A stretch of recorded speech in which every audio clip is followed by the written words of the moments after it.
Good morning. Thank you. Good morning, everyone. Before we start the meeting, I'd like to ask our interpreter to introduce themselves and go over processes and procedures. Good morning. Announcement from interpreter. To use the interpretation feature, please go to the bottom of the Zoom screen where the meeting controls are. Click on the interpretation icon, row, and select English as your language.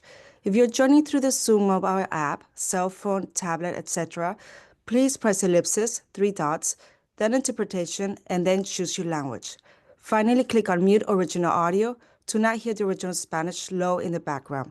Headsets are able for interpretation. If you're in the meeting room, please check out the headset from the receptionist in the lobby. Aviso por parte del intérprete. Para hacer uso del servicio de interpretación, favor desplazarse a la parte inferior de la pantalla de Zoom, donde aparecen los controles. Haga clic en el icono de interpretación, globo terráqueo, y seleccione Spanish, español. Si está utilizando la aplicación móvil de Zoom, celular, tabletas, etc., presione los puntos suspensivos, luego interpretación y luego el idioma. Si desea originar audio,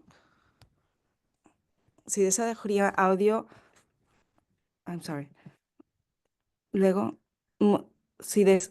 haga clic en el icono de interpretación globo terráqueo y seleccione Spanish español. Si está utilizando la aplicación móvil de Zoom, celular, tableta, etc., presione los puntos suspensivos, luego interpretación y luego el idioma. Si no desea escuchar el audio original en inglés, en el fondo, por favor seleccione Mute Original Audio, silenciar audio original. Contamos auriculares disponibles para el servicio de interpretación. Si se encuentra en la sala de reunión, favor de pedir a los auriculares a la recepcionista en el vestíbulo. Gracias. Thank you.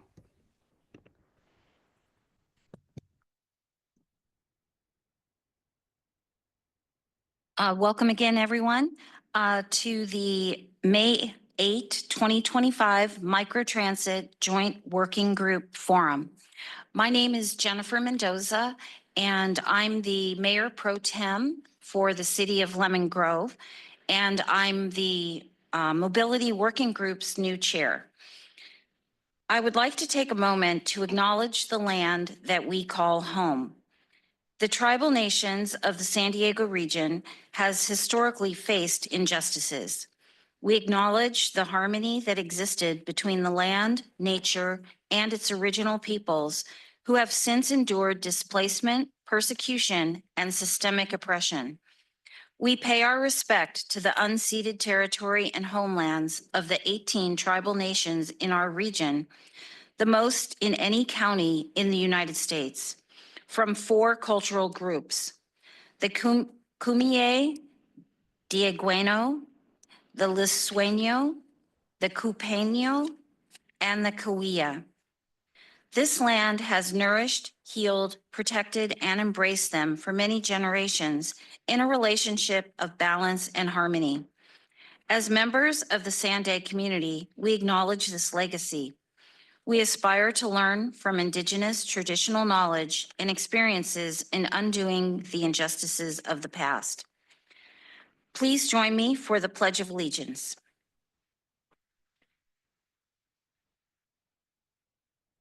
I pledge allegiance to the flag of the United States of America and to the republic for which it stands, one nation, under God, indivisible, with liberty and justice for all.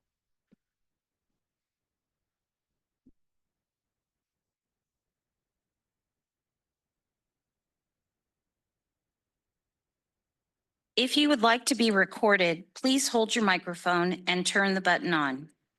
Before we begin, I would like to ask Michael, who is serving as our clerk today, to confirm if we have a quorum for the Mobility Working Group and any other working groups. We have a quorum of the Mobility Working Group, Chair. Thank you. Before we begin with our agenda items, I'd like to review the meeting process for both the working group members as well as members of the public who wish to participate. For working group members, when you would like to speak, please raise your hand and I will ask you to introduce yourself.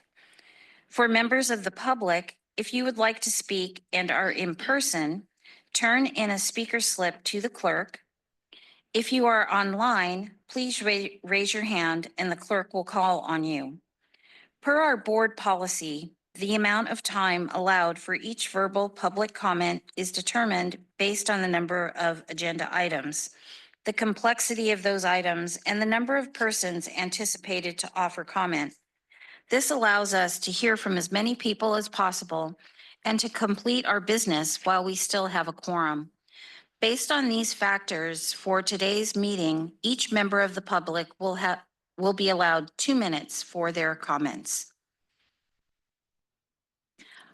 I will now pass it to SANDAG CEO Mario Orso for opening remarks. Thank you, Chair. Hey, welcome to everybody here to SANDAG. It's really exciting to have the first joint working group meeting here in the new offices. I think we have a little bit more space and we could accommodate it, so that it is great.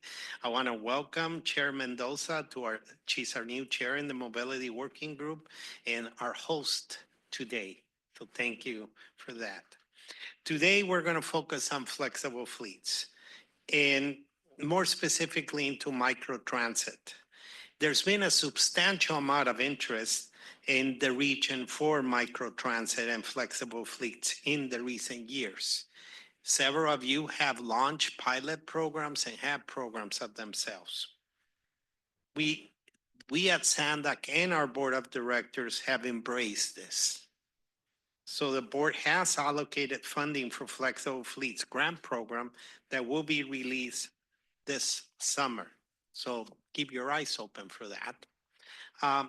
Also, our draft 2025 plan relies and expects more on flexible fleets. We have about 36 microtransit services identified in the network.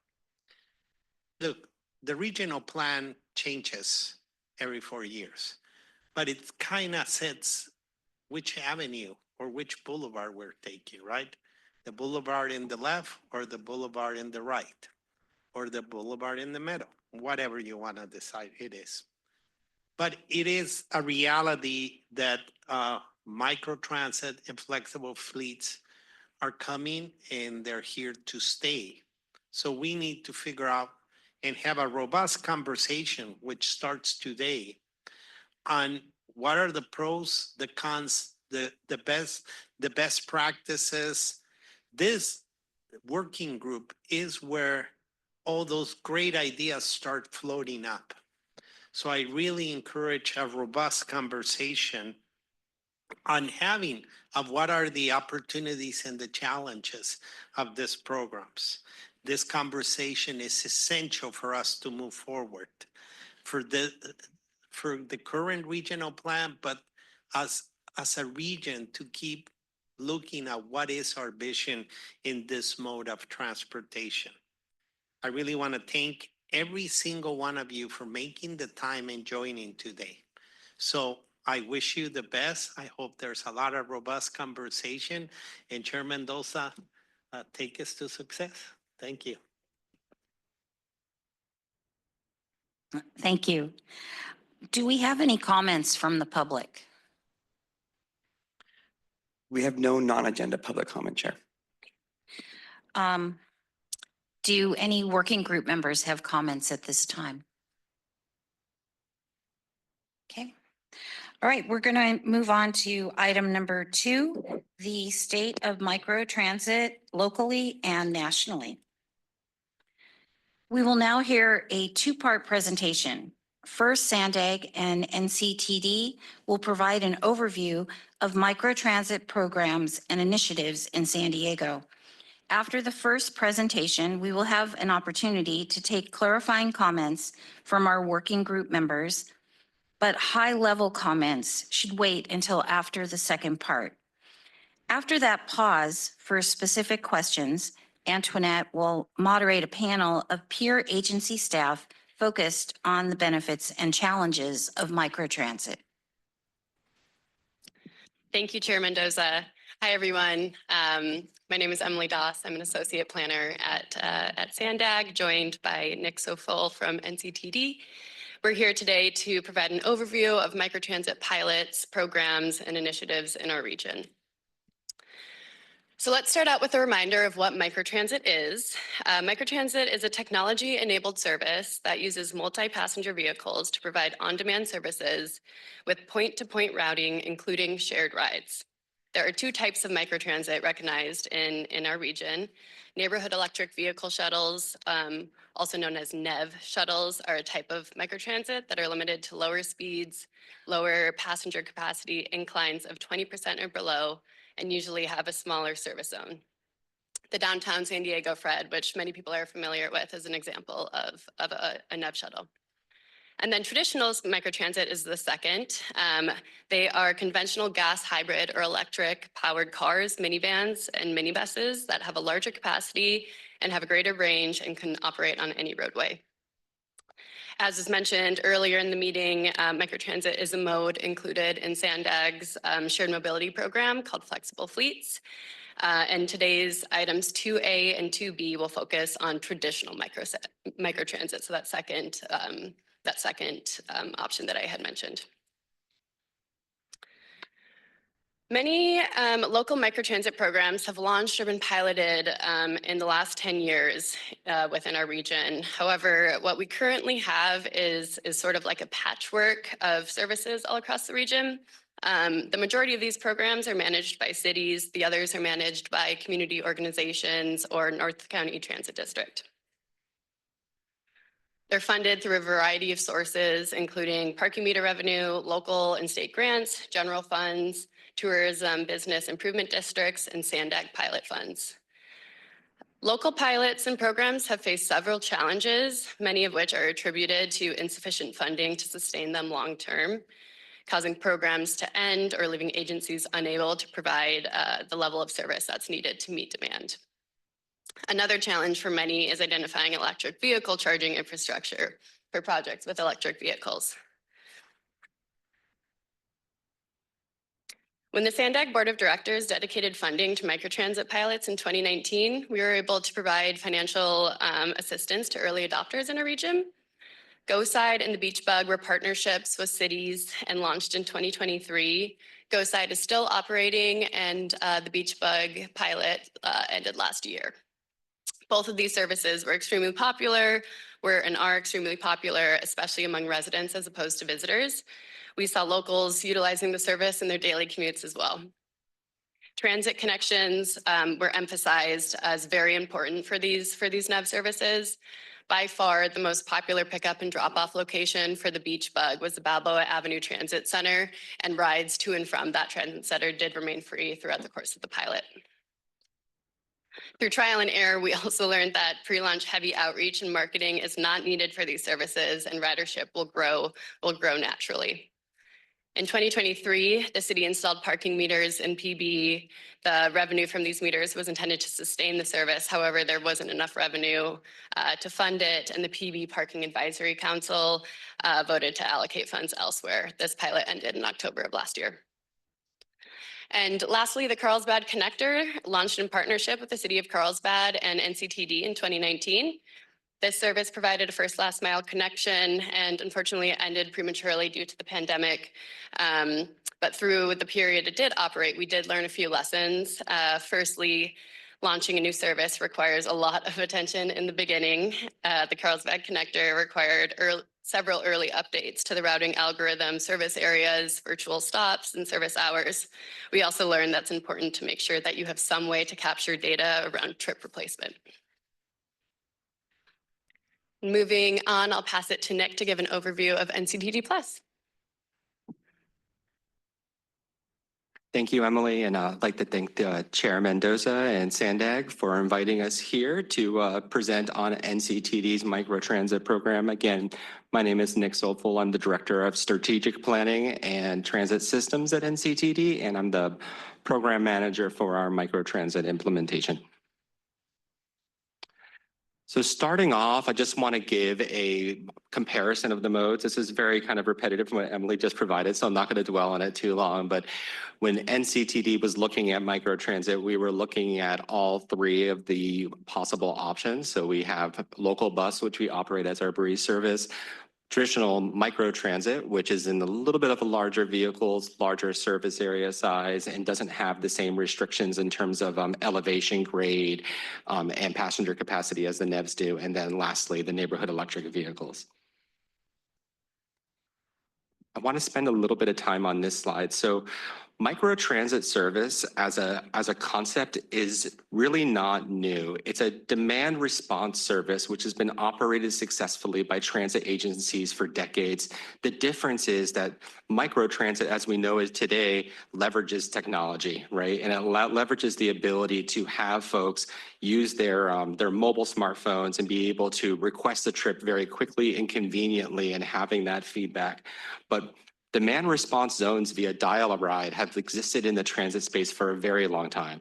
And so the operational dynamics are really the same. And that's that the operational costs for these services are not a reflection of the size of the vehicle we're using. A lot of times there's this misconception that, oh, these vehicles are cute, they're smaller, you know, they must be cheaper to operate.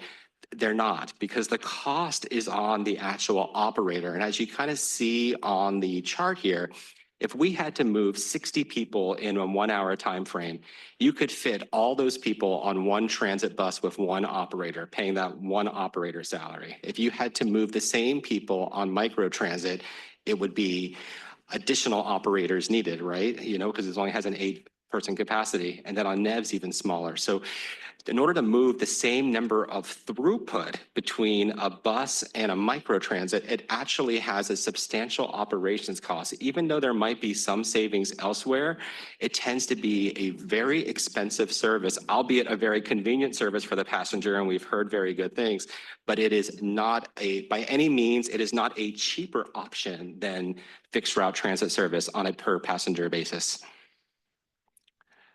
So knowing this, NCTD wanted to be very intentional on where we decided to pilot microtransit programs. And so we chose the 3 use cases for where we wanted to bring this service initially, right? We wanted to look at hard to serve areas by fixed transit. So these are areas that are in rural parts of the county where we could not provide a service that would really provide convenience, right? Think about trying to get a service out to Fallbrook or Pala or some of the tribal areas. We couldn't afford to run a bus more than maybe, let's say, once an hour or less, not providing a high amount of convenience for folks. And so microtransit does provide an opportunity to be able to service rural parts of the community with a higher level of service than fixed route services can do.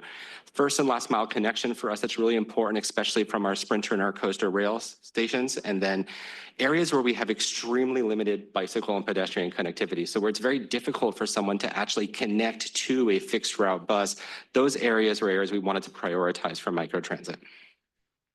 So NCTD evaluated 14 different service zones across our service area, which is generally all the municipalities north of the city of San Diego and San Diego County. And we did that looking at an evaluation criteria of equity, transit connectivity, efficiency, and points of interest, and kind of trying to prioritize those 3 use cases that I just described. And we were also provided consideration for the foundation of this work, which was the SANDAG Flexible Fleets Implementation Plan. And so we wanted to ensure there was consistency with that regional plan that was done as well. And what that came out was kind of a tailored list of prioritized districts for us to start to implement at NCTD within the district.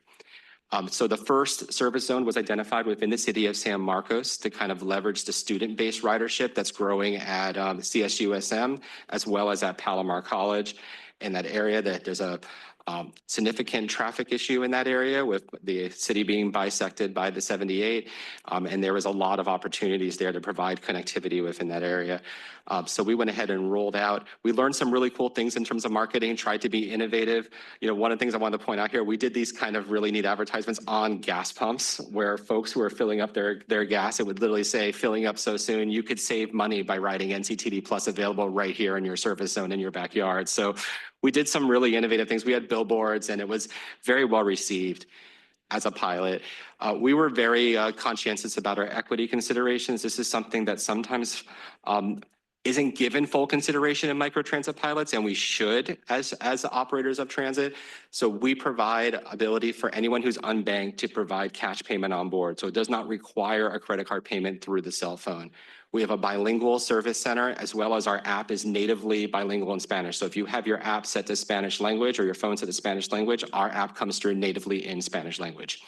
We have a 100% ADA fleet. What that means is every single vehicle can pick up someone who has a mobility device.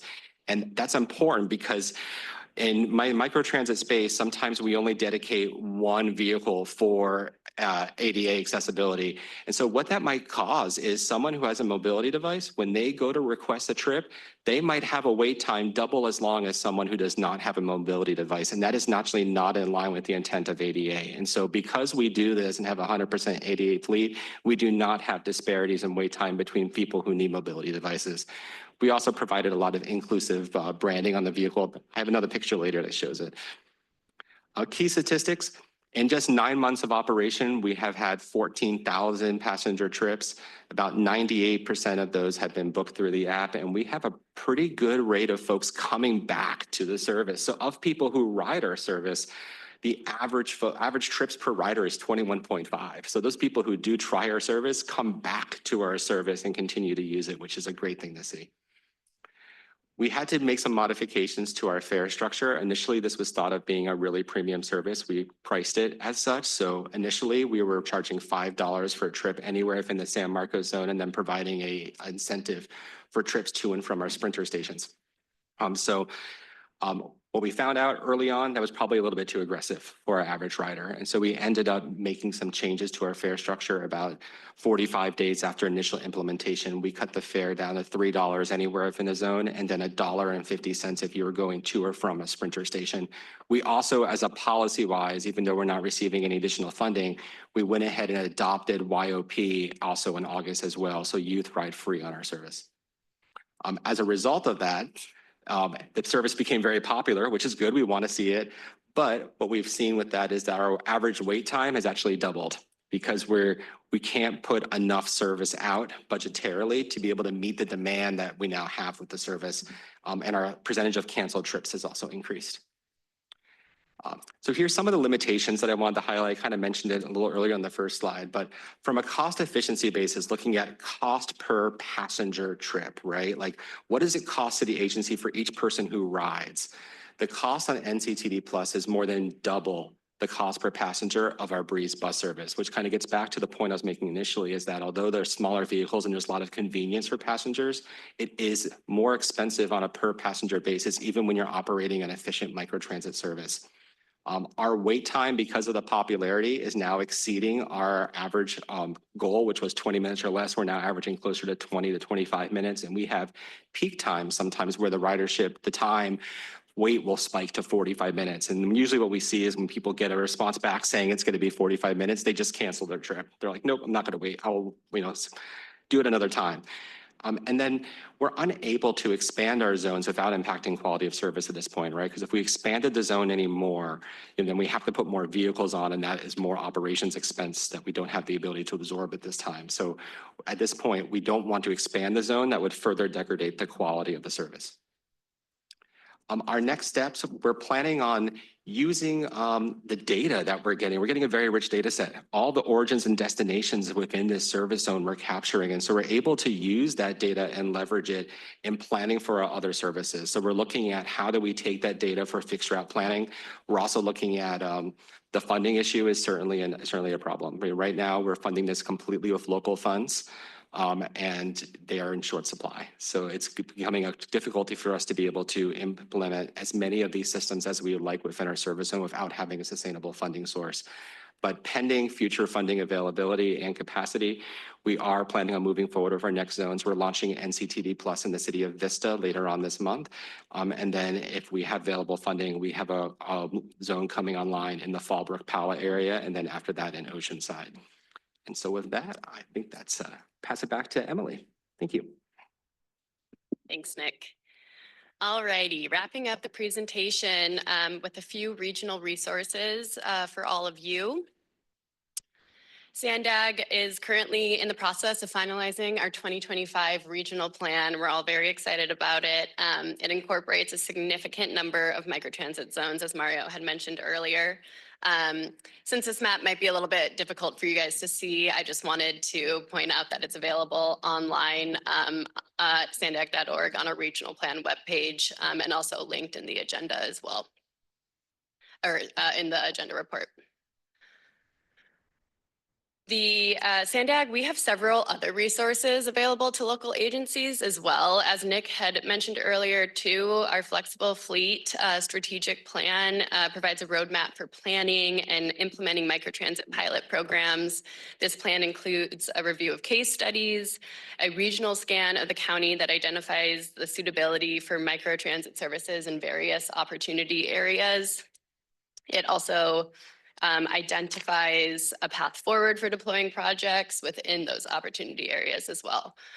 SANDAG also formed a flexible fleet task force in 2022 that meets bi-monthly to support local jurisdictions, discuss challenges with microtransit implementation and management, provide guidance with implementation. Additionally, SANDAG has cooperative agreements in place for NEV microtransit and car share providers. These agreements and their terms are available to local agencies to use. We have also been collecting microtransit ridership data to display on SANDAG's open data portal. You can access this data online at sandag.org as well.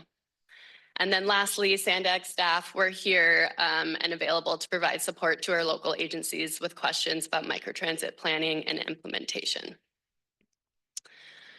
And then lastly, most importantly, since the Board of Directors approved additional funding for pilots, SANDAG has developed a new flexible fleet grant program to fund microtransit services.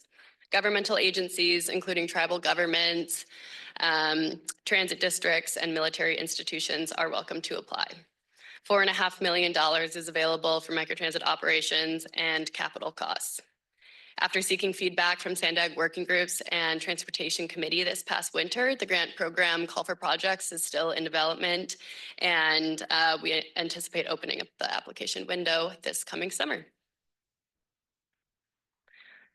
So with that, that concludes our presentation.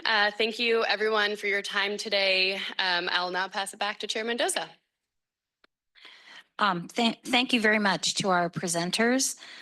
As a reminder, at this time, we can take specific clarifying questions, but high-level comments should be held until after the second presentation.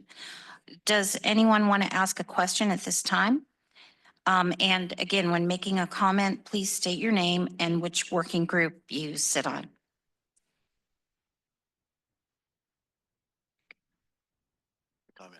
Brent Boyd from MTS, I think I'm on the Sustainable Communities Working Group. Nick, I had a couple questions for you. Great presentation.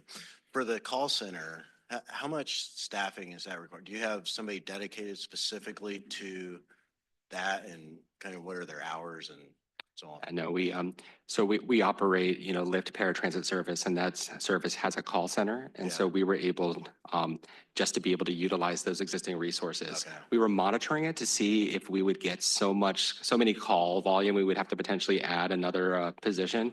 We've not seen that, since about 98% of the trips are coming in through the app. Okay. We get calls, sometimes asking, inquiry about the service, through that line as well. But our existing staffing on the paratransit side has been able to accommodate that demand. Okay. And then also with the fares, is there a senior disabled SDN discount, or is everybody with the same fare? Everyone's the same fare for it, but the entire service is ADA accessible. Okay, great. Thank you. Yes. Tila Cotter with the City of Oceanside. I wanted to get some clarification on the eligibility for the grant. Has there been any clarification if an agency already has a program in place, if we would still be able to apply for that grant? So as I had mentioned during the presentation, after seeking feedback from all the working groups and transportation committee staff did take that feedback, and we've revised the eligibility, and it does include that programs that have received SANDAG funding in the past would be eligible. But I'd like to mention that we do still need to bring this back to transportation committee and board for their feedback and hopefully ultimate approval. Was there going to be a limit on that? Like, could we use it for the existing program, or do we have, or does it have to be for expanding the program or anything like that? At this time, we just don't have the details quite ready yet. Anyone else? Oh, yes. Yes, go ahead. Hi there, Trisha Olson, City of Coronado. I have a question for Nick. You mentioned that you take cash payments. How does that work with the app? Does someone like reserve the right on the app and then just indicate they're going to pay with cash? Correct. So on the app, it indicates a payment type, and they have a choice of either, using their credit card, which they can store into their account, or they can pay by Apple Pay, or they can select cash. And then when they select cash, it lets the operator know when they pick them up that they selected cash, and to go ahead and ask them for that cash payment on board. They collect the cash, and then we have a cash handling process that we use we operate this out of the same shop as our paratransit, our demand response service for paratransit, because there's a lot of similar service characteristics. And so essentially we use the same cash handling processes once the cash comes to our yard as we do for para.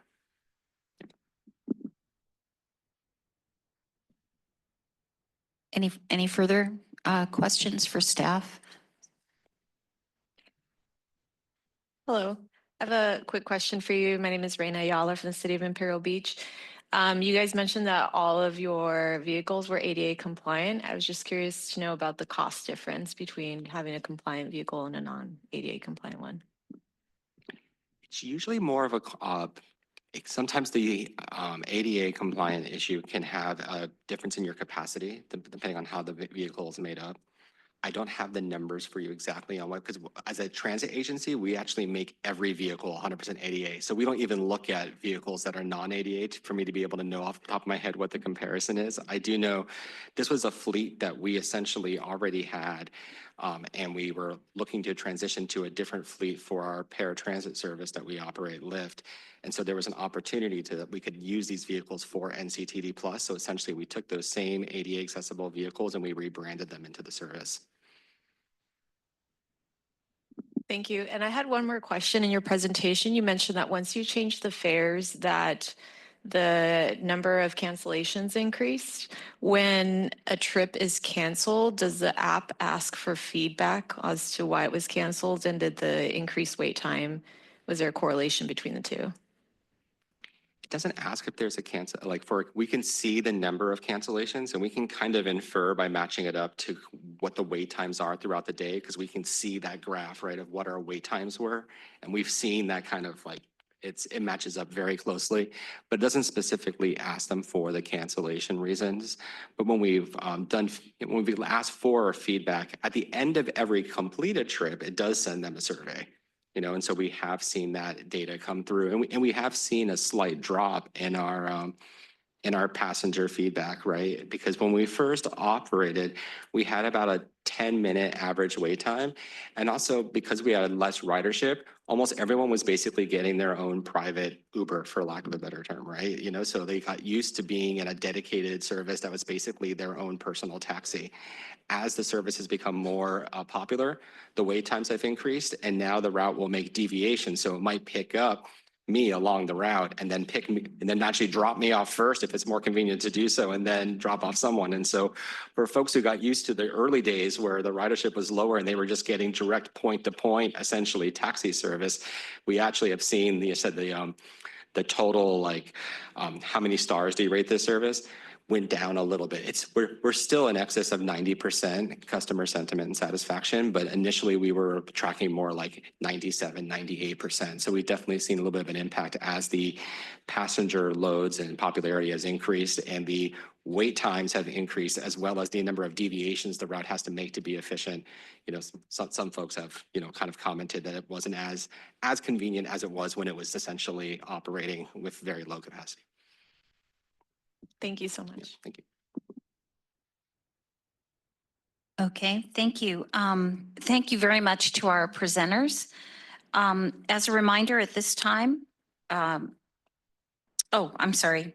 We're moving on. We'll continue with the second part of the item, which is a panel of peer agency staff on the benefits and challenges of microtransit, moderated by Antoinette Meyer from SANDAG. All right, thank you, Chair. Good morning, everyone. It is a pleasure to kick off the next session here. We have brought together a panel of national experts that all have different experience operating unique microtransit services. They're going to be joining us remotely because they're coming from all over the nation. We have folks from Kansas, Dallas, LA, the city of Torrance, who will be presenting. And then there'll be an opportunity for all of you to ask them questions about their experience. We will, though, take public comment in between the presentation and the Q&A. So Mario mentioned, and you heard from Emily, we've got big plans for microtransit, but we still have a lot to learn in order for it to be successful and to really integrate it seamlessly into the public transit network. Right now, we have different operators, different types of services, but none of it is really well coordinated and integrated. And I think that's one of the challenges we'll have to overcome for it to really be successful. You also heard it's really expensive, and it's hard to find sustainable funding sources for microtransit. So that's another challenge, and I think we'll learn today how other folks are figuring that out. And then we've had a lot of pilots, but going from pilot to program has been challenging. Money is one of those reasons, but also addressing some of the challenges that Nick brought up about just making sure that the service remains convenient for folks and reliable, because as we all know, people won't continue to use a service if it isn't going to provide them with convenient and reliable transportation. And then who operates it? That's another thing that we haven't figured out. You've got some cities, some nonprofits, SANDAGs, we have a mixture of folks, transit agency in North County. And then how can we just make sure that it supports traditional transit? That's really the goal, right? Is to provide people with more alternatives to driving and get them to use transportation alternatives, including traditional transit and microtransit. So I'm going to ask them to pull up a slide that shows who's on the panel today. I don't know who's got the clicker, but maybe move it right into the next one. Okay, I'm going to introduce each of them, read their bios as they start their presentation. We're going to start with Richard Coart. He's the Senior Director of Transportation and Mobility Services at the Kansas City Area Transportation Authority. And Richard and his team manage Ride KC Iris and Freedom on Demand. They are commingled microtransit and paratransit service that has been operating since 2016. So really long-standing. Welcome, Richard, and thank you so much for joining us today. Go ahead and get started with your presentation. Awesome. Well, thank you, everyone. If we could go to the next slide. Next slide. There we go. So this is just a quick overview of kind of what I'm going to be touching on today. I'm going to go over the first iteration of microtransit here in Kansas City, and then kind of what microtransit evolved into and what we were looking for as we progress through the different iterations of the service. Next slide, please. So this is Bridge. Bridge was the first iteration of microtransit service within Kansas City at about 2015, 2016. It was the early days of microtransit. As Nick said, microtransit's nothing new. It's just the idea of using an app-based platform to schedule your trips. But being that 2015 early iterations of app-based transportation, GPS to the public was kind of not in its infancy, but was still changing. And so, as you can see, in that first year, that first pilot year of Bridge, we only did about 1,000 trips in a year, and it was $1 million pilot, and that comes out to about $1,000 per trip, which is obviously not sustainable, high cost. But I failed because we were looking for a solution just for the sake of the solution, with no real goal in mind. The service like it states, promised everything, but wasn't able to deliver. And by that, I mean, it was going to be efficient. It was going to connect people to every fixed route. It was going to do everything that you could ever imagine that microtransit could do. But again, with the limitations of GPS, there was scheduled trips that were 250, 300 feet away from a pickup point. And as a passenger, like you're just following what your app says. Next slide, please. So we kind of get into this next iteration of microtransit after the fall of Bridge, and kind of what we were looking for. So obviously we needed it to have purpose. We needed it to be on time. We needed vehicles that can maneuver through a service area that is rural, everything that you could think of. But it needed to make sense financially. As you saw in the previous slide, $1,000 a trip isn't going to cut it. But I wanted to pose this question: what makes a good service? Is it all of these things? Is it one of these things? Is it two of these things? Because there's give and take. You can't always have, a purposeful on-time service without putting money into it. Kind of like what Nick touched on previously was to increase on-time performance, to increase availability. You've got to start getting more vehicles because you can easily hit capacity. Next slide, please. So these are our phased approaches to microtransit over the last couple of years. So IRIS began in 2023. And that phase one iteration was what we call Northland, which is everything north of the river.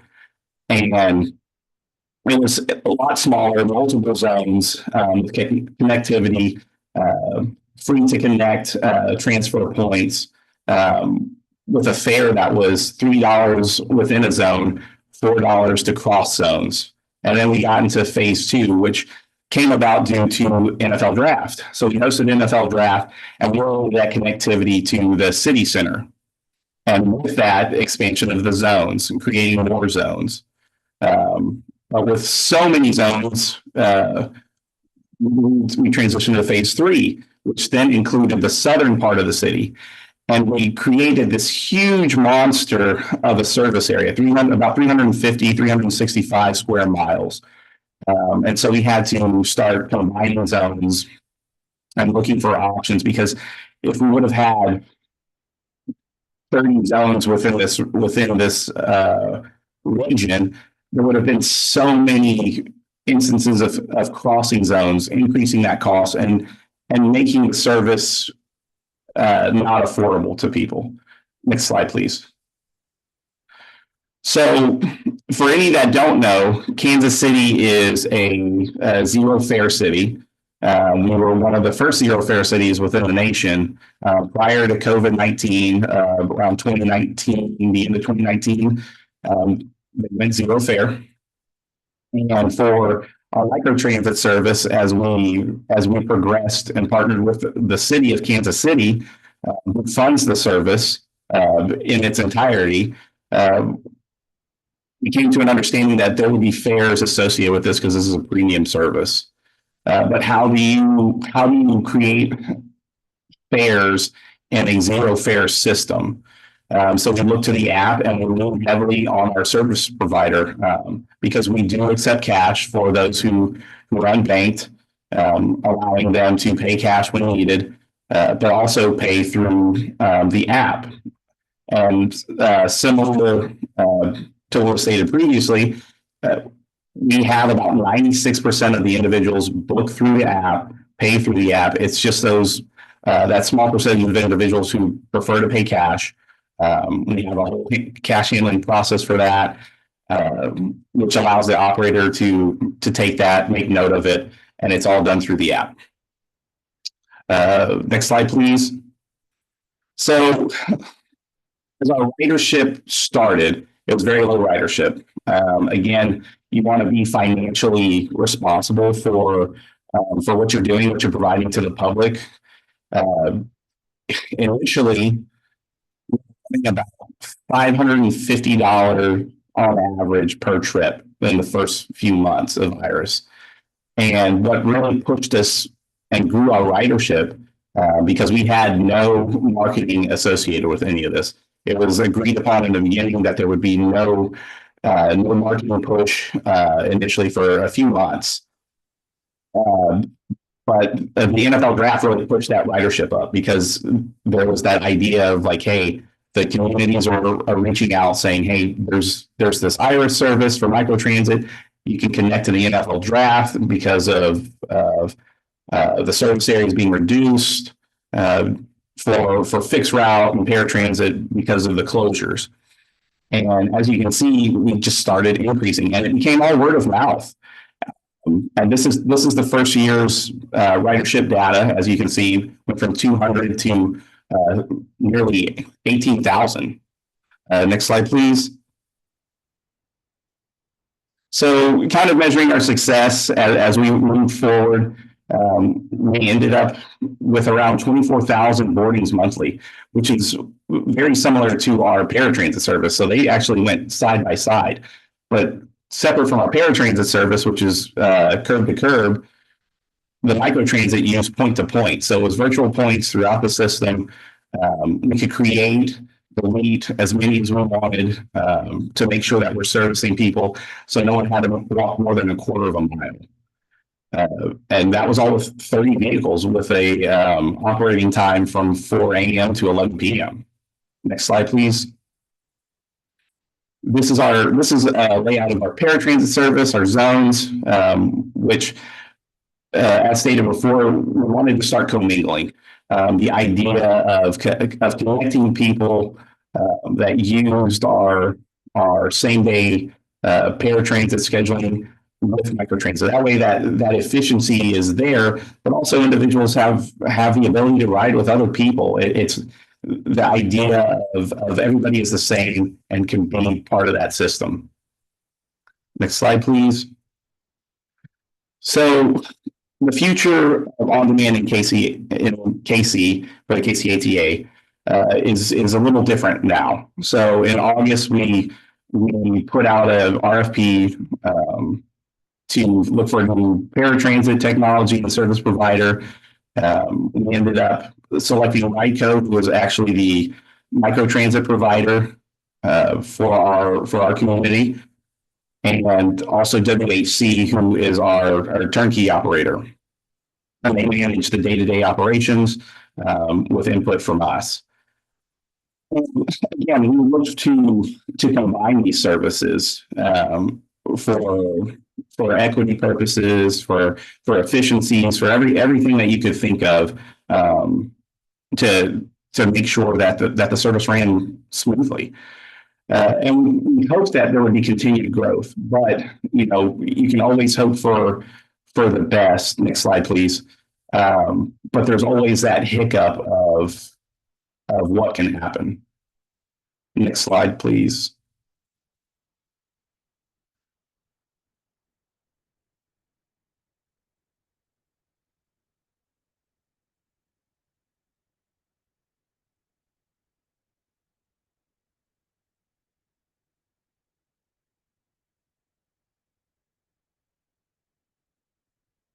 Hello.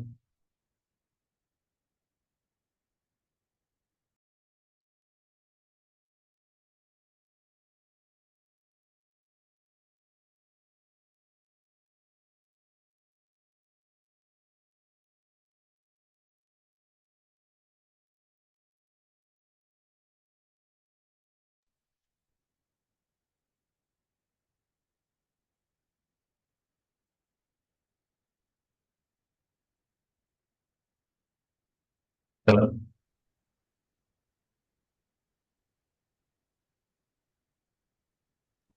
Richard, we can hear you.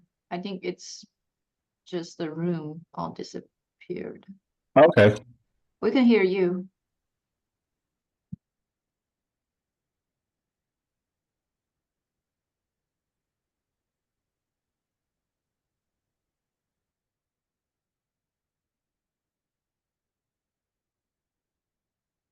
Yeah, the share disappeared as well.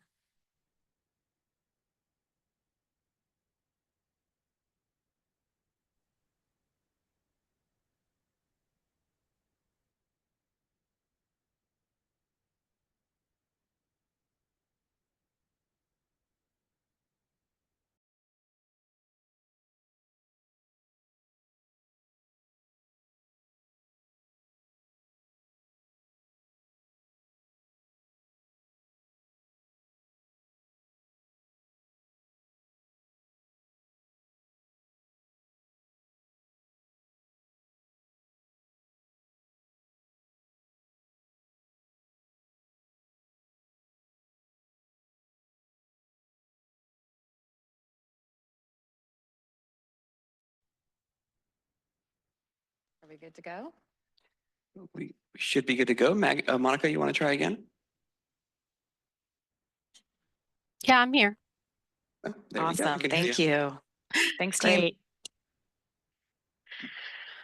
All right. Hi, I'm Monica Wagoner, and I'm with LA Metro. I'm a service planning manager with responsibility both for bus service in one of our 5 regions as well as microtransit. Next slide, please.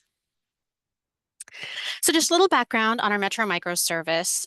We actually received an unsolicited proposal, which is a process we have here at Metro that's kind of awesome, in 2017, and the board was interested, so they authorized further study. We actually ended up contracting with 3 different microtransit software providers to work with them in tandem to design a program. And then those designs were essentially, but not entirely, their proposal for implementation of the service for Part B. So the board approved Part B to be implemented on February 27th, 2020. We all know what happened next. So we had to obviously rework it for a pandemic era deployment, but we were able to launch it in December of 2020 with our first 2 zones. And then we launched 7 more throughout 2021. 2 of those zones overlapped because we had inherited 3 zones from a different pilot. So we actually merged those, which is why we have 8 zones today, even though we've launched 9. Then we just launched our new operations and software contracts. And with those approvals, the program has become a permanent Metro service. Next slide, please. This is just an overview map to give you an idea of the size of our project, where it doesn't really show it, but to give you an idea, you know, we're talking about that zone in the upper left-hand corner is 20 square miles. So we're looking at an area that spans a whole lot of space, and it's LA traffic too, which makes it difficult to get through. But as you can see, we overlap strongly with our equity-focused communities, which are in gray, especially in our Watts, Compton, and El Monte zones. And every single zone has connections to either a BRT service or to our Metro Rail. Next slide, please. This is just kind of an update on where we're at. So we've launched, well, 9, but 8 zones. We've, as of the end of our first software contract, we had served almost 58,000 unique users. It's hard to deduplicate between those and the folks that have signed up on our new software. So that's the number I have right now. And we have completed over 2.5 million passenger boardings. And in the first phase, we had maintained an average rating of 4.85 out of 5 stars, with over 70% of rides being rated. The new rating system is a little different, so it's not comparable, so I haven't included that. All of our zones total about 165 square miles. We're now doing an average of over 2,400 boardings per weekday. That area that we're serving includes areas of 29 incorporated cities and 12 unincorporated communities. And we have about 180 operators, many of them part-time, and 83 vehicles in our fleet, of which 20 to 25% are ADA accessible, some with anchor points for 2 wheelchairs. Next slide, please. So where we're at right now, the Metro board did extend our initial 3-year pilot by an extra year in order for us to sort of get more data, because so much of the pilot happened during the worst of the pandemic. They also wanted us to do what we could to make it more efficient. So we did a fare change. We had been at an introductory fare. I'll talk a little bit more about that. We developed and issued new RFPs. As I said, those went into effect on those new contracts went into effect on March 16th. We're still evaluating whether or not we want to change any of our zones. We felt like it was important to get those new contractors in place first before we change anything else for our users, but we want to make that a very data-based decision. And then we made some changes to how we operate the service to increase efficiency. Next slide. So the fare program I'm really proud of this. This was my baby, but we had changed from our initial set fare of $2.50, which was the same fare at the time we were charging on our express buses, to an introductory fare of $1 when we realized that the pandemic was a thing and people had to get to work and often did not have the income that they had before the pandemic. We also weren't charging fare, we weren't collecting fare on our buses because it was just operationally difficult. We wanted people to enter through the back door. We didn't have fare collection there. So that $1 was more than people were paying to ride the bus. But then when the pandemic was just here to stay, we knew we needed to move back to that original fare and go back to normal operations. We'd started collecting fare again on our buses in 2022, but we wanted to do it very deliberately. And that $1 fare was just micro. If you wanted to take Metro bus, Metro rail, anything else, there were no transfers. If you had a senior or student reduced fare card, there were no discounts, just $1 for everyone. So one of the things we did was we made sure that anyone who had any kind of student or senior or person with disabilities fare card would only pay $1 still. We added free transfers to Metro Bus and Rail and then an upcharge so that it's the total of $2.50 if you transfer from another Metro service to Micro. And we added some other things, especially our low income fare is easy program, which gives 20 free rides per month. Those free rides pay for an entire Metro Micro ride.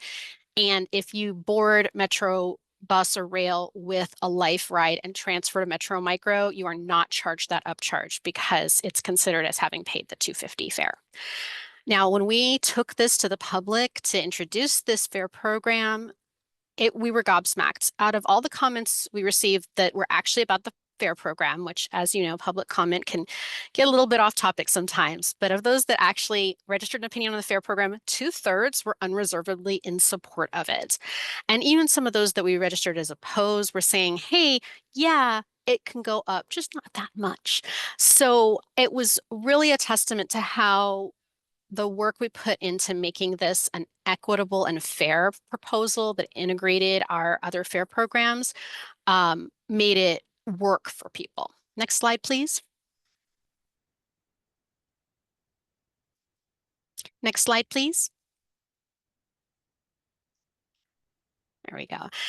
And of course, we learned a lot, right? Now, lesson 0 was don't try to operate a new service mode during a global pandemic. But anyway, we needed to integrate with our fixed route. When it was an independent service, our transfer rates to and from fixed route based on our fare card data were much lower. But we did pick up a lot of ridership initially because we tied in this with our next gen bus plan, which we started launching also in December of 2020, which essentially reimagined our whole bus system. We canceled a slew of routes. We introduced a bunch of new routes. We did a bunch of route simplifications. A lot of those canceled routes were actually different versions of the same route that we collapsed together so that we had increased frequency on that core line. But we did cancel some underperforming service. And a lot of that underperforming service was actually covered by Metro Micro. That informed some of our decisions about where to put our zones, in fact. Then we piloted some electric vehicles. It did not go well, because what we found is that it takes about 200 miles of range to do a full 8-hour shift and have a safety margin. And no one is selling an actual FMVSS, Federal Motor Vehicle Safety Standard compliant passenger van that is full electric that has a range of 200 miles or more in the US right now.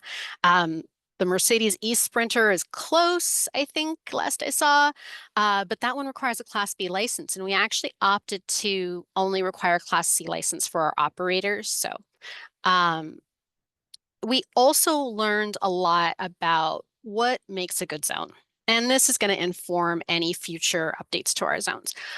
Our Northwest San Fernando Valley zone is our most efficient zone. It has the highest passengers per vehicle hour. And when you look at them, it is also almost square. It is our most regularly shaped zone. It is exactly 20 square miles. And our our target zone size was 15 to 20 square miles. You know, Los Angeles is huge. These much smaller zones that work in other places wouldn't give us very meaningful connectivity. So we ended up with zones that got stretched partly by that next gen integration and some other advocacy concerns and accessibility and so forth. So right now, half of our zones are larger than that. And one of them much larger, that combined Watts-Compton zone is 31 square miles. And that's too big. So that's going to be a consideration as we look at our zones. The regularity of the shape really helps. We don't have appendages where vehicles get lost because they have to go down and back up to stay inside that zone. And the other advantage that zone has is that it doesn't have much grid interruption. There's one freeway and it's towards the north end of the zone. There's no, there's not a lot of waterways or railways or anything that, or mountains in the middle of zones, which we do have other places, that mean that rides get longer and more circuitous. It's also relatively new developments. It's very wide streets. Next slide, please. Another advantage we have here at Metro is we have some local funding that actually helps support our transit operations. LA County voters have approved several sales tax measures from 1980 through 2016. Not all of those directly support operations, but because of the things they do support, they do give us a little more flexibility in operations. Even so, we're looking at Metro Micro is less than 0.5% of Metro's annual expenditures. So that's the other thing that helps us, is that even though some people are very shocked by the amount we're paying per ride, which I think we last reported the board at around $30 per boarding. But in the grand scheme of things, our program is tiny. It's huge compared to other microtransit programs, but compared to everything that LA Metro does, it's small, so we can better absorb that cost. And I believe that's my last slide. Well, there you go. Thank you, Monica. All right, next up, we are going to go to Jingshu. She's the Assistant Vice President of Service Planning and Scheduling at the Dallas Area Rapid Transit DART. She and her team manage GoLink, which is an on-demand zone-based microtransit service that has been operating since 2017. Again, initially it started as a pilot, but it sounds like it's moved into a permanent program at DART. Hey, thank you. Well, good morning, California. Still morning. My name is Jing Xu. I'm the Assistant Vice President for Service Planning and Scheduling from Dallas Area Rapid Transit. Thank you for having me. I'm glad to join this panel to speak on DART's microtransit program. So first of all, I'd like to give a quick overview about our agency. Dallas Area Rapid Transit, what we call DART, is 42 years old this year. It covers Dallas and 12 surrounding suburban cities for a total of 700 square miles. And DART is a multimodal transit system with light rail, commuter rail, bus, streetcar, microtransit, and paratransit. And we served the 56 million riders in fiscal year 24 and just recovered to 81% of the pre-pandemic ridership, slightly ahead in the national average. Next slide, please. So our GoLink, our microtransit program is branded as GoLink, and it is an integral part of DART transit system. GoLink provides on-demand curb-to-curb service working seamlessly with the fixed route network. And GoLink grew extensively over years from 3 pilot zones supported by the FTA Mobility On-Demand Sandbox grant in 2017 to now 30 zones covering 300 square miles of the total service area. And all our zones operate 7 days a week, 5 a.m. through midnight.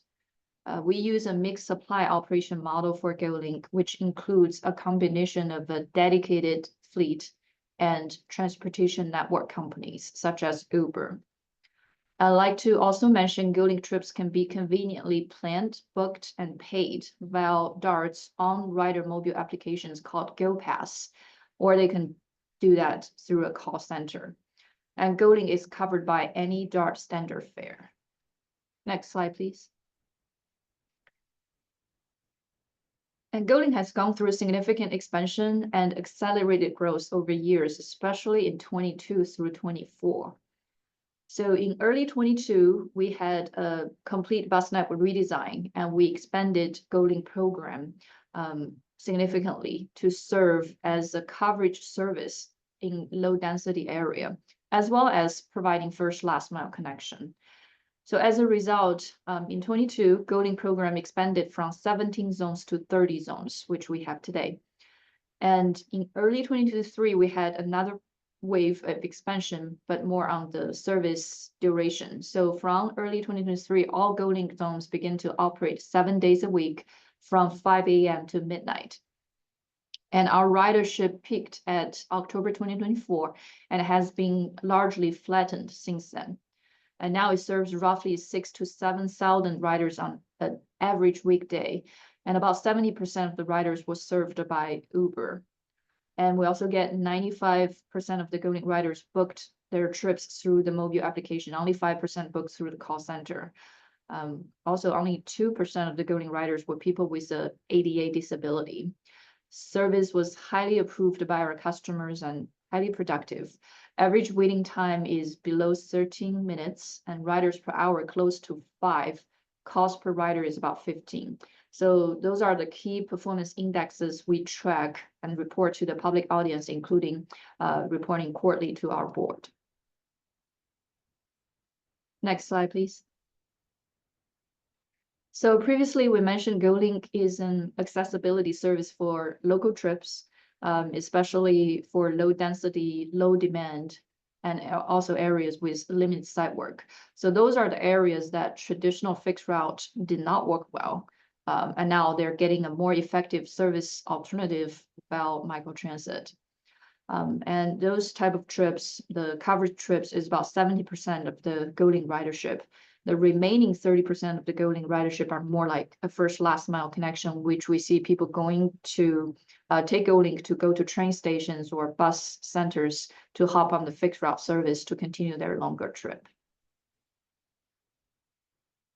Next slide, please. So now, after several years of rapid growth from fiscal year 25, our agency has been really focusing on promoting the effectiveness and sustainability of microtransit program. We have formed an internal ad hoc committee just to focus on creating, developing and implementing strategies to accomplish this goal. So we, for example, a few things, as you can see listed on screen, we recently re-procured our TNC vendor. So starting from July 1st, we will contract with both Uber and Lyft. So our riders can be served by an expanded TNC driver network. Also, we are in the process of rolling out a GoLink rider conduct policy that curb repetitive cancellations and customer no-shows, and also imposing a daily trip limits so that we can maximize our resources. There are also ongoing administrative and service changes to enforce fare, to do corrective action on low-performing GoLink zones, and also enhancing efficiency, like adopting a rally points. Finally, we're also working through a proposal of implementing distance-based fare for GoLink, and that will be introduced to our board for consideration this year. So those strategies are all going to work cohesively, really aiming at address some of the common challenges and opportunities for the industry has for the GoLink, which we hope our efforts again will set an example for the industry and showcase how to sustain a high demand innovative program. Next slide, please. So this is ramping up my presentation. It's a really long journey, 7 years now, for DART to get to where we are on our microtransit program. And things are still progressing with the evolving customer aspirations, also technology advancement, and also regulatory landscape potential change. So thank you for having me today, and I will be happy to take questions shortly. And also feel free to reach out after the meeting if you'd like to have an individual deep dive. Thank you. Thank you, Jing. Our final panelist is actually a city. So the first three were transit operators operating these services, but we thought it was important for all of you who are considering or are already operating your own services to actually hear from a city that's doing a micro transit pilot program. So David Mock is the transit planning manager at the city of Torrance. David and his team recently launched Connect Torrance, which is a turnkey program serving residents with a specific emphasis on seniors and disabled riders. Go ahead, Richard. Thank you so much. Good morning, everyone. David Mock here. I'm the transit planning manager for the city of Torrance, and I'm here to talk about our recently launched microtransit program. Next slide, please. So before I go into a microtransit program, I want to talk about the existing fixed route service that our city and the Torrance Transit System provides. We have actually been in continuous operations of our fixed route service since 1940, and we recently just celebrated our 85th year providing service to the LA County region. We are now running 12 fixed route bus service in the LA County region, and they all start and end in the city of Torrance. It encompasses roughly 110 square miles with close to 800 bus stops. All of our 63 bus on our fleet are alternative fuel fleet. Next slide, please. In addition to our fixed routes, we also have what we call the Torrance Community Transit Program, short as TCTP. This is a unique program, and this is where our microtransit will come in a little bit. But this program specifically serves Torrance residents who are 65 years or older and Torrance residents who have disabilities. So what this program will give those residents is the ability to receive ride vouchers for taxis on a monthly basis, up to 12 vouchers a month, and each vouchers will give them approximately 3 miles in terms of taxi rides. That's up to $13, and the rest they would pay out of pocket. And we've been running this service for quite a few years. What we have encountered with this program is that eventually, as it got popular and working with taxi programs, the wait times has increased for a lot of our seniors, and in addition to that, also the cancellations have also increased over the years. So we have heard from our seniors, our community members, and some of our elected council members as well, what are some ways that we can improve the Torrance community transit programs. And in that journey and in the process, we also looked at implementing a Connect Torrance microtransit that would supplement our Torrance community transit program, which is our senior dial taxi. Next slide, please. So in the process of looking at microtransit, and this has been going on for about 5 years, we looked at different models throughout the county, whether it's point-to-point, first last mile, or basically a curb-to-curb service. We also looked at ways that it could operate, whether it will be something in-house or turnkey solutions that it's offer similar to other agencies. So we ended up with a turnkey pilot program for 1 year, very similar to other programs you've seen today. And for ours, it provides a curb-to-curb service, as our seniors have been very used to the taxi program being the curb-to-curb service. What it offers is more flexibility, just like any other microtransit program. They can book their rides on their app, and we also have call centers for our seniors who do not want to book a ride on the app. They can call in and talk to a live person.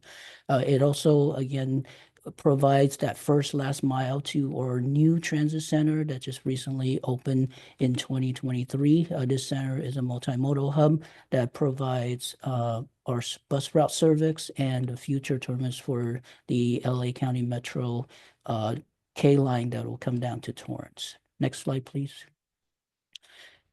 So when we identify the service area or the service zones for this, we have looked at different potential zones within the city of Torrance, not just for point of reference, City of Torrance is 21 square miles. And one of the things that we wanted to keep was that flexibility to go to appointments, shopping, groceries for or seniors or people with disabilities. So one of the zones that we put in is for the Connect Torrance Plus zones, which gives our existing seniors who qualify for the Torrance Community Transit Program to be able to take the rides anywhere within the city of Torrance, as long as their origin destinations are located in the city. Now, in addition to that, as we looked at popular destinations within the city, we have lots of hotels, we have farmers market, we have our new Mary Kay Giordano Regional Transit Center as a hub as well. So in order to provide that first last mile and connectivity to other regions, we also decided to open up the microtransit to the general public. And that zone, the general public zone, is about 9 square mile, which is about 33% of the city of Torrance. For pricings, as we started out back in December 11th of 2024, the general public zones for those who do not qualify as Torrance residents who are 65 years and older, they would pay $5 to travel in the general public zone. Their additional riders would be halved off if they book rides with a friend or family member. And for the seniors who qualify, they would pay $3 to travel anywhere within the city of Torrance. And for the caretaker or family members that go with them, all they have to pay is $1.50. And as far as payment method goes, with our pilot program, we only accept payment via credit card that's added to the ride booking app. So one of the challenges, which I will go into, is for having really close working connection and network with local senior community groups and helping them add a payment method through there. One of the reasons we wanted to do that is because that will speed up our service without having the driver accept cash on the vehicles and make it more efficient. Next slide, please. So in terms of funding sources, as we went through the process of looking for ways to fund this microtransit program, you've heard from other panelists as well that the microtransit in general is more expensive, especially moving the same amount of people that a traditional bus would move, and maintaining the lower wait times and giving that flexibility of curb to curb. So initially, we did receive some local funding from the Measure Our Capital Investment Funds as seed money to enhance our existing taxi program.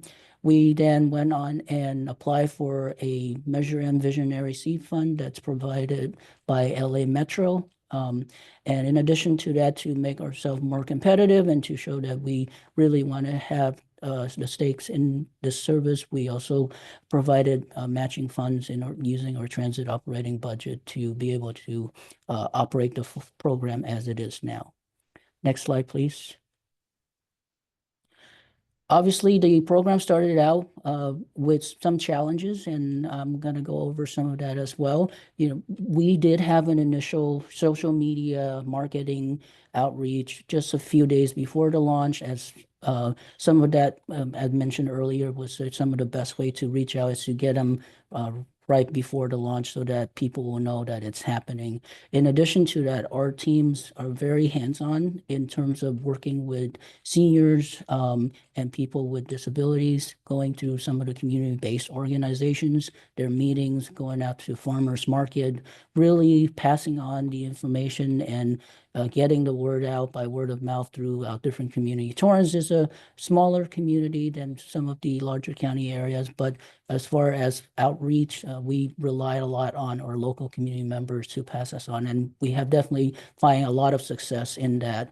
One other thing that I did mention is that, we launched back in December of 2024, which is during the holidays. So for those that are looking to launch it, definitely reconsider launching during the holidays. People may be traveling out of towns, or people may be just driving around with their friends and may not want to use the Connect Torrance there. Echoing what other panelists have mentioned in terms of challenges is funding. A lot of fundings that are available are for capital and not for operations. So it is definitely harder. But as I've seen over the last couple of years, a lot of fundings have opened up to accept microtransit programs as well. So that there are some good news to that, but funding still remains limited, and that's where we want to take our next step.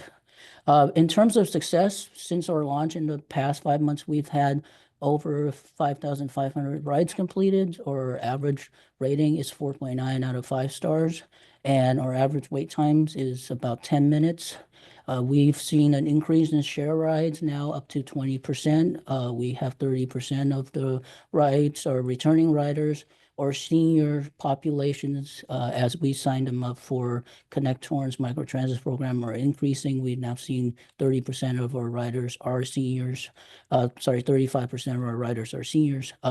What's really interesting is that 82% of our trips are booked using a mobile app. So we do see more seniors that are signing up to this program are at least technology savvy enough to be able to download the app, book it, and add their payment methods. Or in terms of ADA wheelchair accessibility, our vehicles we have a total of 8 vehicles. 4 of those are wheelchair accessible, and our data shows that we are meeting 94% of the wheelchair demand. Overall, our demand met for ride requests are about 95%. So we want to make sure we keep that percentage for wheelchair demand met in the mid to high 90s for service equivalencies. We found that our riders are traveling on average 3 miles in distance. Next slide, please. So what is the future of Connect Torrance? There are several things that are in the works. We are looking at zone expansions. This obviously contribute to our demand in the service, and also requests from individuals and community members that said, you know, your general public zone is a little limited, but we want to be able to see it expand. Zone expansions would also help reach other places. We found particularly people love going to Trader Joe, Costco, and Walmart, as those are some of the higher ridership zone in our service. Continue outreach to community-based organizations is important, especially dealing with seniors. And this program really started out as how we can improve mobility and travel in the city of Torrance for our seniors. So we definitely want to continue to increase that numbers of seniors using the Connect Torrance. There may be opportunity in future to combine microtransit and dial-a-ride service that we have. And one major factor of keeping this program going is securing funding just beyond our pilot program. We're looking at different state funding as well as local funding in hopes of expanding it beyond the 1-year pilot. So that completes my presentations, and I'm ready to answer any questions as well. Thank you very much. Okay, thank you very much to our panel. Ahead of the meeting, we received a public comment request to have several speakers grouped together. The clerk will start our public comment with these 5 speakers who will receive 2 minutes each, or a total of 10 minutes to comment, and then we'll receive any other comments from the public. Sure. So we did receive those 5 comments, and it's from Craig Jones, Rita Clement, Chris Roberts, Keaton, and Sanjiv. So if Craig Jones can go up, they have their presentation on screen. And we'll go ahead and start the time now for a total of 10 minutes. So thank you. Go ahead, Craig. Thank you. Good morning. I'm Craig Jones from San Diego 350 Climate Action. Next slide, please. SD 350 is the San Diego chapter of 350.org, a national effort to address the threat of climate change.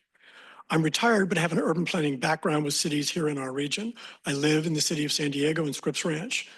Our slide presentation today will be made available to all of you via the SANDAG staff. And as you'll see, as we present, we're going to push back a little bit on the issue of cost of operating microtransit. We think it can be provided cost competitively. At SD 350, we've been studying and advocating for public transit as a climate and equity solution for many years. We've been studying and advocating specifically for microtransit since 2022. As you can see on this slide, we've published white papers on the topic of microtransit and equitable access. We've organized 2 public workshops, and we have a published op-ed in the San Diego Union Tribune. Next slide, please. Last year, we prepared a GIS mapping tool that can be used to indicate microtransit adoption potential. To understand the utility of microtransit by census block group and census tract based on proximity to MTS's trolley stations and demographic metrics, including low-income populations, seniors, 0 and 1 car households, and others. That is, populations that tend to be public transit dependent. We're in the process of expanding our GIS mapping to include North County Transit District Sprinter and coaster stations and express buses and demographics across the whole region. And again, the links that you see in our slide presentation are available through the package that'll be made available to you. We do have a team of experts as members of 350 who would be glad to assist in evaluating microtransit for any jurisdiction or community of interest in our region. Next slide, please. Next, Rita Clement will discuss some recent academic publications on microtransit.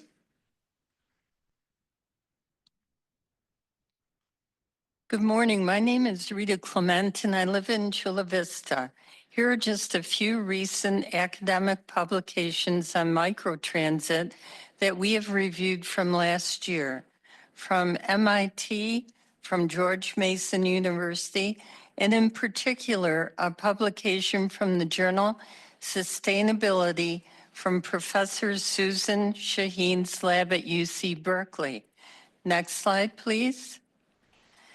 The Chula Vista Community Shuttle was established in 2022 for seniors 55 or older and disabled people, and has now expanded to people age 18 and older.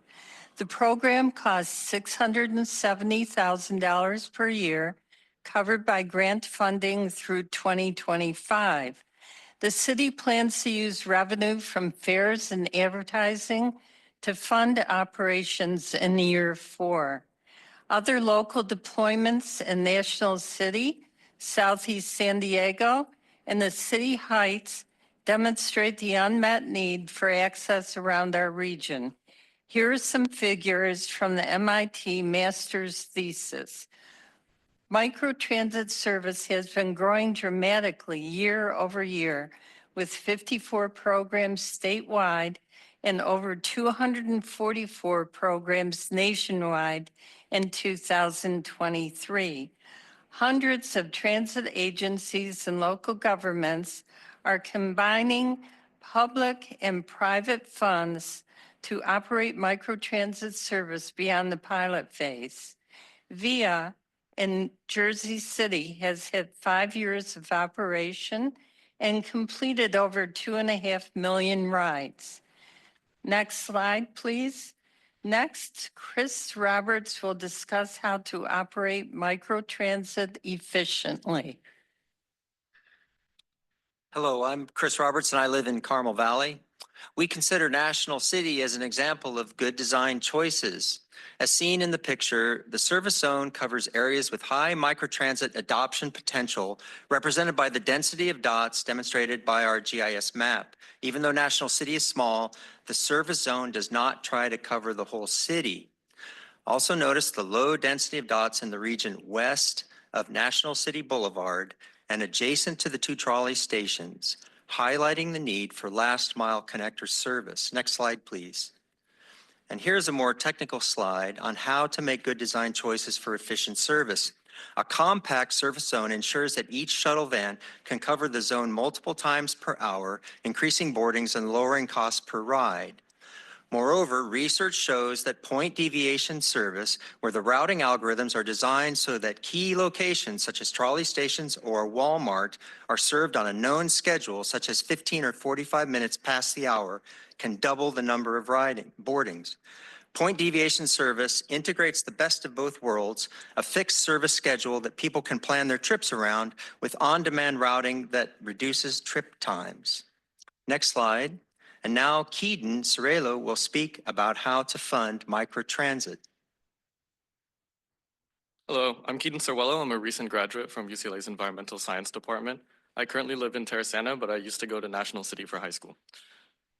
Access to mobility is a public good that governments need to support. For low-income households, microtransit provides access to economic opportunity, education, healthcare, healthy food options, and recreation in parks. Cities and local jurisdictions need to think out of the box to identify countywide stakeholders for public-private partnerships. A great example of such out-of-the-box thinking is in National City, where the Port of San Diego is contributing 40% of the funding for microtransit service. In a San Diego Union Tribune op-ed in December 2023, we identified the stakeholders who benefit from this access to mobility. These include region-wide employers, local sports teams, entertainment, and concert venues. Finally, research shows that improving access to public transit increases property values, creating a virtuous cycle where microtransit zones are created, thus reducing parking minimums and encouraging infill development. And in the end, a portion of the increased property tax can be directed to fund microtransit. Next slide, please. Next, Sanjeev will talk about how microtransit can be implemented and budgeted. Thank you. Hi, my name is Sanjeev Nanda, and I actually worked at SANDAG during the 2021 regional plan as a strategic advisor on technology after I'd retired from Qualcomm, where I'd worked on connected vehicles and highly automated driving. Since then, I've become an expert and an advocate for microtransit. I'm here to tell you that there are service design choices that can make microtransit service become a dependable lifeline that the community will adopt. In this example, on this slide, with an annual budget of $1.56 million, we can operate microtransit in a compact 15 to 20-minute zone from 5 a.m. to 11 p.m. daily with a fleet of 5 vehicles and 8 drivers. The time of day schedule is shown on the bottom left of this slide. The annual driver salary chosen in this example, including benefits, is $125,000. There's a link to the spreadsheet at the top of the slide, in which you can plug in your own numbers and get numbers come out. This service can provide 6 to 9 boardings per operating vehicle per hour, which is 480 boardings per day. 168,000 boardings per year at a cost per boarding of $9 per boarding, which is comparable to overall MTS bus operations. This can make it an affordable lifeline on which the community can depend for access to education, opportunity, health, and recreation. So on behalf of the transportation team at San Diego 350 and all the other presenters today, thank you for your time. And on the last slide of the package that you will receive from SANDAG, there are email addresses for all the speakers. And as Craig said earlier, we'd love to work with you to explore how microtransit can work in your community. Thank you. That concludes our public comment on this item, Chair. Just want to note for the record that we, in addition to Mobility Working Group quorum, we also have a quorum of the Social Equity Working Group present. And again, as they mentioned, these slides have been emailed to all the working group, the mobility working group members. Do we have any other public comments? No other public comment, Chair. Okay. If the working group members would like to offer any comments or questions for any of the presenters for item 2, please raise your hand at this time. And just a reminder to also state your name and which working group you sit on. Yes. Hi, Lisa Madsen, Port of San Diego and Mobility Working Group member. I have a question specifically for the City of Torrance, but if any other providers would like to chime in, I'm happy to hear what they have to say as well. But my question specifically is that you mentioned that the biggest trip generator is shopping centers like Costco. And so as the riders are seniors and disabled individuals, my question is, does the driver assist the passengers to and from the vehicle? And do they assist with carrying purchases as well? Or is it the driver just strictly a driver? Thank you for that questions. David Mock here, City of Torrance. Good question. Yes, so our drivers are trained to assist our passengers who have mobility challenges to get on and off the vehicles and get them to their homes as a curb-to-curb service. And we do not provide the service of carrying, let's say, their groceries or any other items that they need to carry to their homes. They usually would travel with a caretaker that would help them as well to be able to get in and out, and also bring in their grocery store. So our service is strictly just to get them to and from, and helping them get on and off the vehicle as well. Thank you so much. Anyone else? Okay. Okay, I'm going to thank everyone for joining us today. Recording of the meeting and the meeting minutes will be available online in the next few days. If you have any colleagues that couldn't join us today, they can view the presentation and discussion when it is posted. The next mobility working group meeting is scheduled for Wednesday, May 28 at 9 a.m. In this boardroom. And with that, we are adjourned at 11:06 a.m. Thank you very much. Quick announcement for working group members who haven't yet validated their, thank you. For members who need to validate their parking, please see Evan at the check-in desk.